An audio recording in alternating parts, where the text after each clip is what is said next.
everyone. Welcome back to Let's Talk Sarcoidosis. I'm your host, Dorothea Howard, and alongside of me is my co-host, Mr. Richard Hanna. How are you today, Rich? I'm doing great. How are you doing today, Dorothea? I'm doing well, thank you, and we have another great show today. I'm so excited. Today we have, and this is a long one, we have the Ms. Michelle Clark. She's the President, National Harbor Chapter, and National Federation of the Blind of Maryland. Welcome to our show today. Thank you. We're so excited to have you. Now we'll go right into the questions. There are people that watch the show, and I'm sure we've talked about sarcoidosis for many episodes and the meaning of sarcoidosis, but I want to ask you, what is sarcoidosis? Sarcoidosis is an autoimmune disease that where it can affect any organ, and it forms granulomas or nodules on the organ and prevents them from functioning. That's the simple description. Okay. And for those who are watching and you notice that Ms. Michelle Clark, she's wearing sunglasses, it's because sarcoidosis has affected her eyesight. So she is legally blind, and we know that sarcoidosis affects many major organs of your body. So I just wanted to clarify why she has sunglasses on. Also, what research, if any, has been done for sarcoidosis? I do know that NIH has studies going on with sarcoidosis. The last time I spoke with someone a number of years ago, because I'll be honest, I have not kept up with it. But they were talking about, because I have neurological sarcoidosis, and it's affecting my optic nerves, that they have been working on mice where they're trying to replace the nerves. But the problem with that, with the optic nerves, is that the sight has not come back. And that's the most recent study that I followed. Wow. Okay, and what can people, how can people get involved and help to find the cure for sarcoidosis? Now that I don't know how they can find a cure, but they can get involved because I am an avid Google user. Okay. And if you put the word sarcoidosis in Google, it will come back with an answer, including, I'm certain, a Wikipedia answer. Right. Okay. Wow. And what are the initial symptoms? In my case, it started out with pain in my left eye. And every spring season, like most people here in the Washington, D.C. area, they start sneezing, sniffling, those types of things. And I had my sinuses. I have sinus problems every spring. And my eyes were hurting in addition. So when I went to the doctor, I said to her, only my left eye is hurting.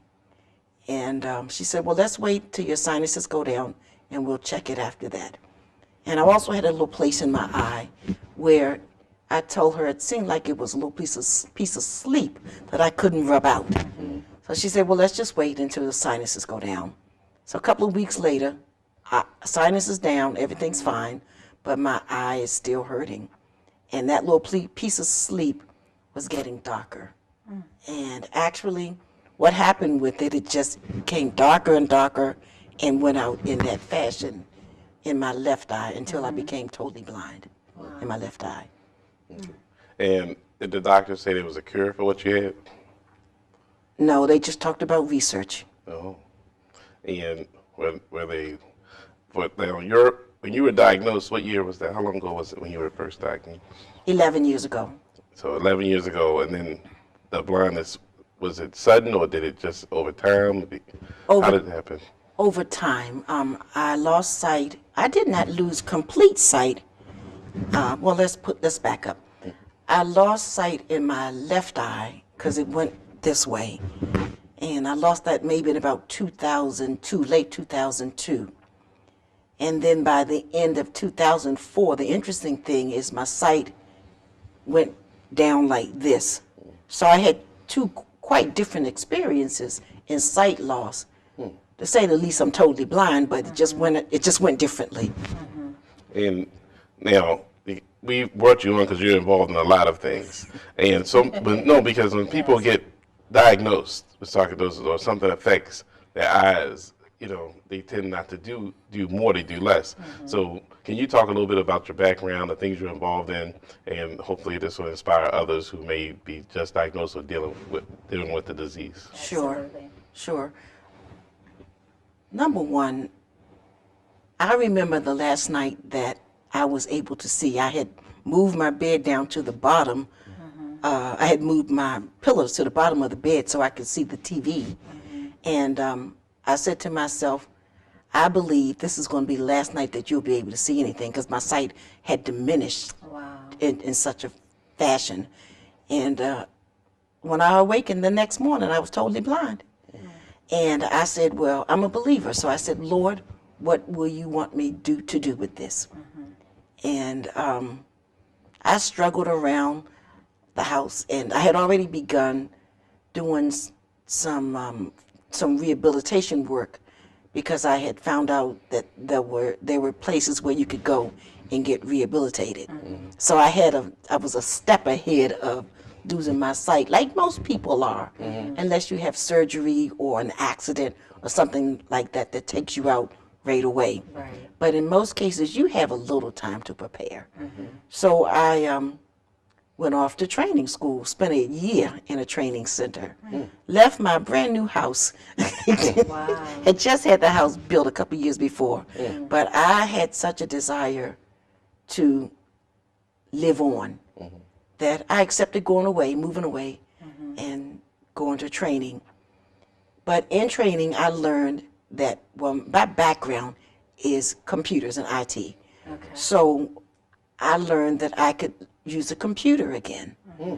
So I use what's called assistive technology, where I use the keyboard for all my manipulation of the computer. And I learned that in training school. And then I had to learn how to travel with a white cane. And then they did a lot of things to help you with learning how to cook. I'm not the best cook, but folks do eat my food, and they're still eating it. So I did learn something out of that school.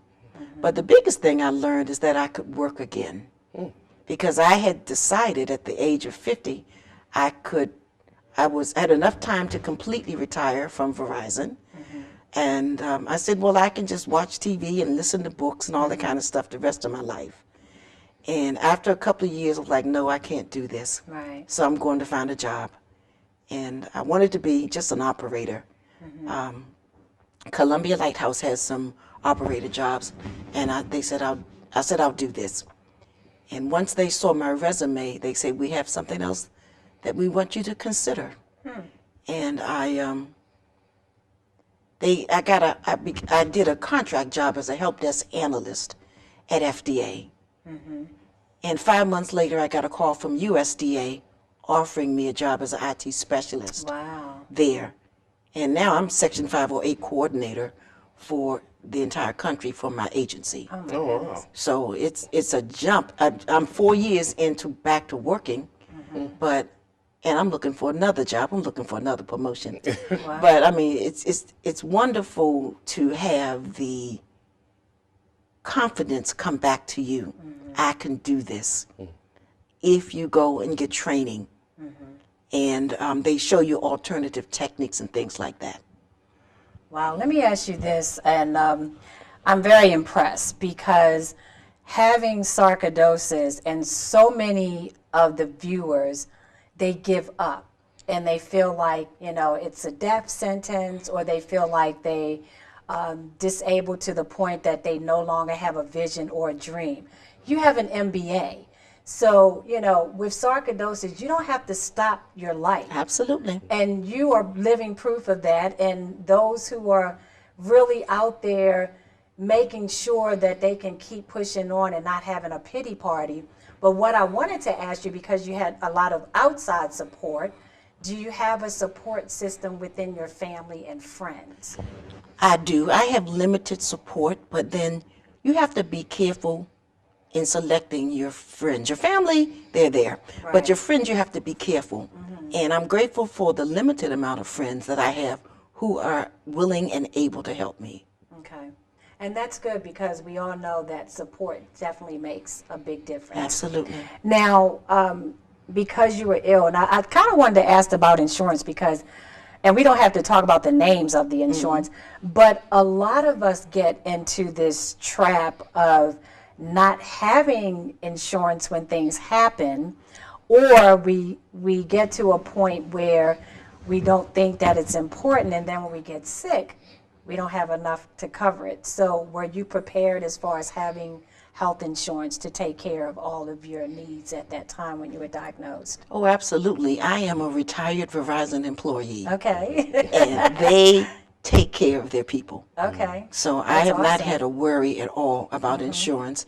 And then, of course, when I flipped over to being a federal employee, I have my Verizon insurance and federal insurance. Okay. So I thank God, but I'm all right. Absolutely, because everybody is not in that situation.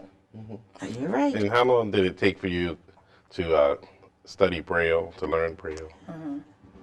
Well, first of all, Braille has 189 characters.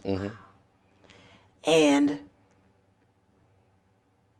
it's a little more difficult when you start learning Braille at over 50 Okay. than it is than it is for you to learn it from the very beginning. Well, everything's a okay? little more difficult over 50. Right, yeah, it doesn't have to be that, right? I'm over 50. I can tell you it's a difficult situation sometimes. I know that's right.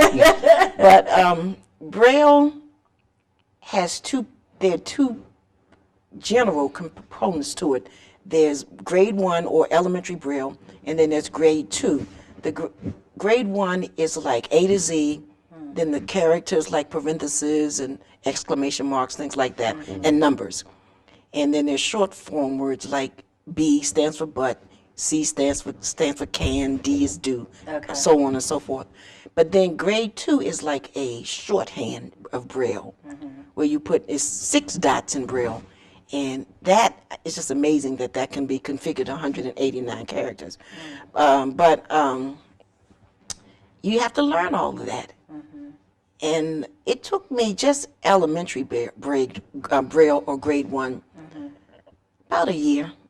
And that's an instructor where we took Braille for when I was in rehab school for a year. 2 hours, 5 days a week Wow. doing that. And like my medicine has Braille on it. The company that that Verizon uses for medicine, they Braille your medicine. But I'm grateful for that Yes. because I know what I'm taking before I take it. Yes, and everybody may not have that opportunity to have that training, that you have the advanced training for Braille. You know, my organization teaches Braille as well. We have 2 instructors, and we teach grade 1 and grade 2 Braille. And the people get together. Sometimes I think they're having more parties than they're learning Braille. But they come on a consistent basis to learn Braille. And that's the thing, because Oprah Winfrey says that literacy opens the mind to the world. And that's what Braille does, opens you to literacy, and then you can go on to the world. Okay. Yeah. Well, do they offer that for your families as well, or just for the person who is afflicted by the illness? Anyone that wants to learn Braille is welcome to come. There are numerous places where you can learn Braille for free. I find that most people aren't interested in learning Braille until they have to know it. Right. Unless you want to teach it or something like that. Right. But just to know Braille off the top of your head, nah, they're not interested in that. And I wasn't interested in that either. Right. When I was losing my sight, I went to a counselor through Verizon, and she said, well, you may want to consider, based on the way your sight is going, you may want to learn at least the elementary parts of Braille. And I'm a believer, so I had faith that I would not lose my sight. But I didn't have foresight to say, maybe you need to learn at least A to Z. Right. Wow, Verizon have definitely taken care of you. And still I think I need a job at Verizon.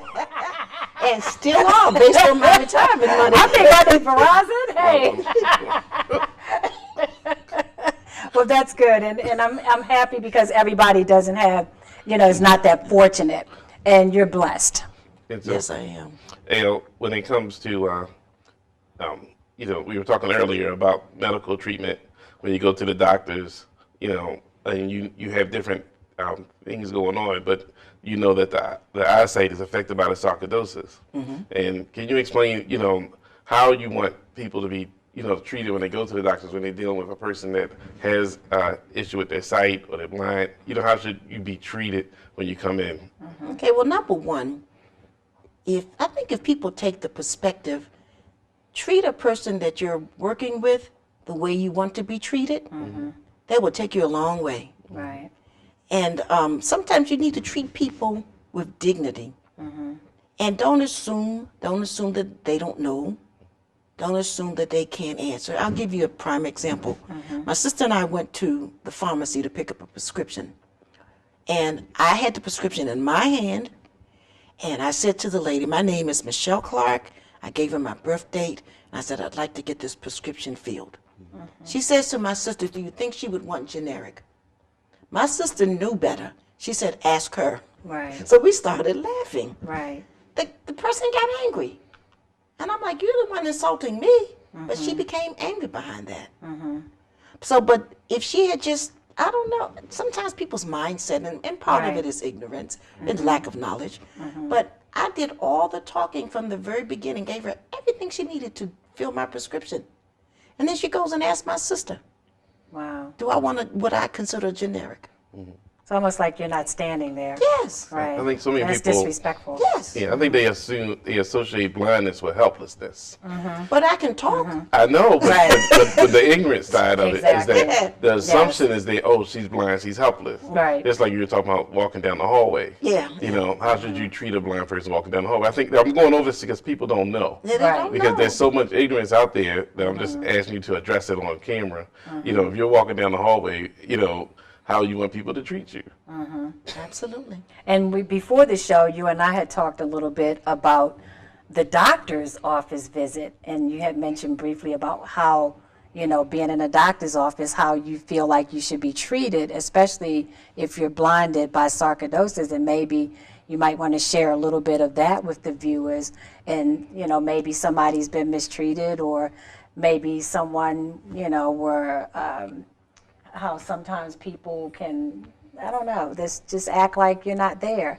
So what advice would you give someone that is going to the doctors, that experienced that, and also what advice would you give to physicians of how to treat blind patients?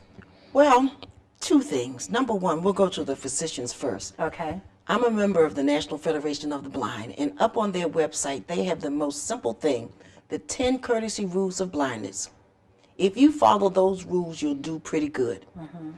And then the first one, in my case, if I go to a doctor's office, I call ahead of time, and I say I'm blind, and I probably will be riding paratransit and come alone. Okay. And help me with getting to your office and what to expect when I get to your office. Okay. So they know I'm coming. Right. But if you get to an office, or if I get to an office and if I'm not particularly happy with what's going on, I weigh whether or not I'm coming back again. Right. If I'm not coming back again, I don't even care. Right. But if I'm coming again, I'm going to tell them. I'm going to get it straight. And I'm not being rude, but I'm being insistent because I'm paying the same fees, or my insurance company is paying the same fees that other people are paying. Right. And I'm going to give you the same respect that I expect from you. And have you had an incident in particular where you were judged by a physician, or you felt like you were not treated the same as someone that could see? Oh yeah, I went to a specialist one time over in Georgetown, over near Georgetown, where.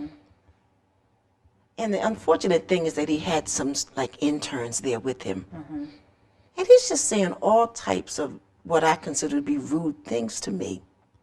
And I just sat there and took it because I'm like, I'm not going back to this guy. Right. It doesn't matter. But after I left, I said to myself, why didn't you just straighten him out? Right. Because what I should have said to him was that I don't appreciate your bedside manner. Right. And then you have students in here training them.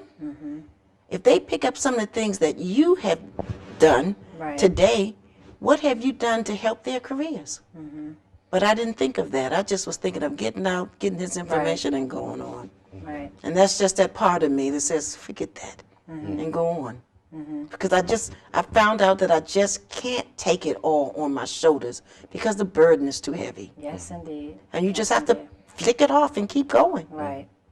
Because you would really be stressed out if you Absolutely. tried to keep that burden with you. It's just not worth it.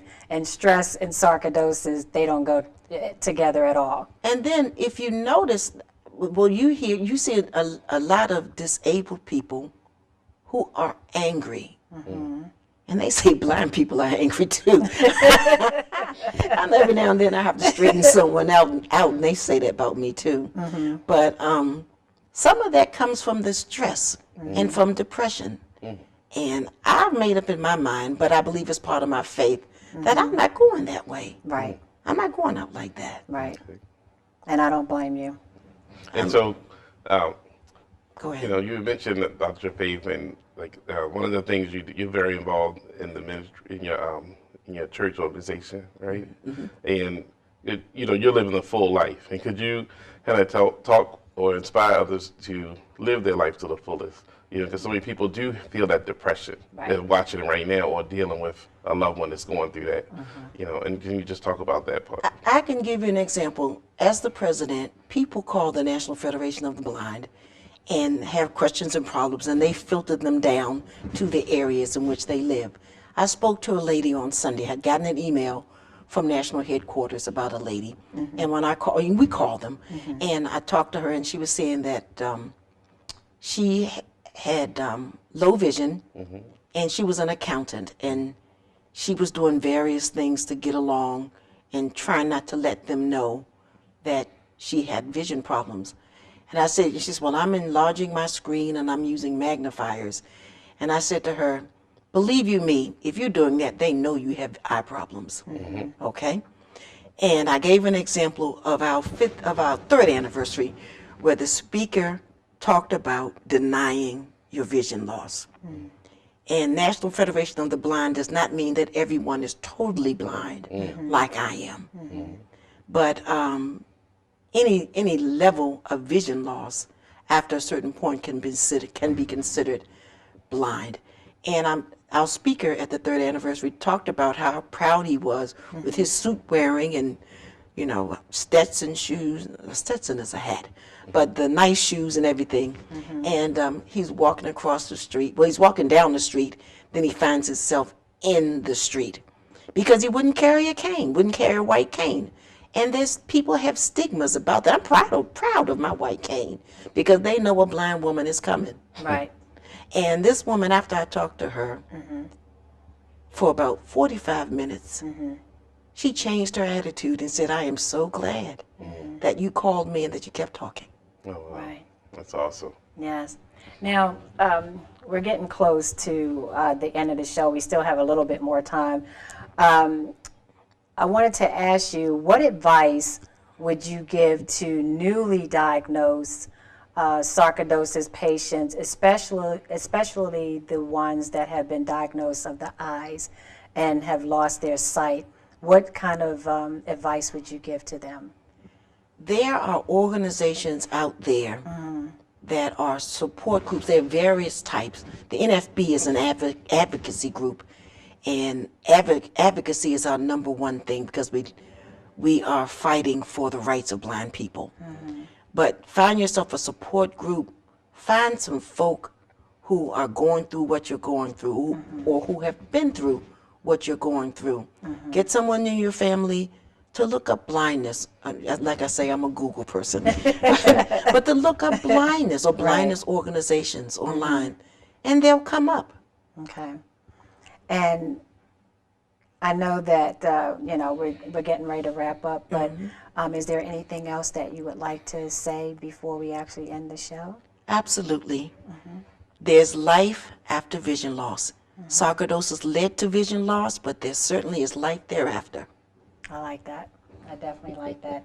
And before we get off the air, let's take a minute for the Coach's Corner so we can give some advice to the viewers. Okay. I think it's best to be prepared. We just had a guest on today that was prepared for things coming in her life, and I think the key was taking the time to, put things in order, and not to dwell on depression. And so what I would tell people is that, find a good advisor, someone who can help you, navigate through the insurances, navigate through what your benefits are, the things that are accessible to you, because they can make a world of difference Yes, in absolutely. your progress, your recovery, in your recovery. I mean, that's true. And viewers, I know we say this every time before we end the show, but when you see our guests and the different things that they're going through, it's the reality. So, what he says, it is the reality of what's happening when you have an illness. So don't take it lightly. Just make sure that you get everything in order. And if you have questions, you can definitely contact Mr. Richard Hanna. Look at the credits after the show, and he'll be happy to answer your questions and to let you know what you should do and what you shouldn't do.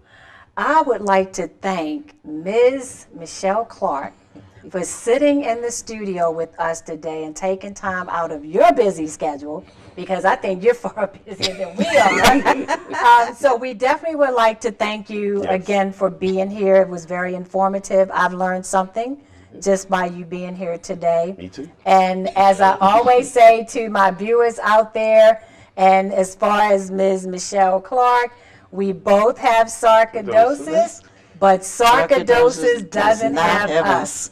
And on that note, thank you for watching. Stay positive, be busy, blessed, and just don't give up. We'll see you next time.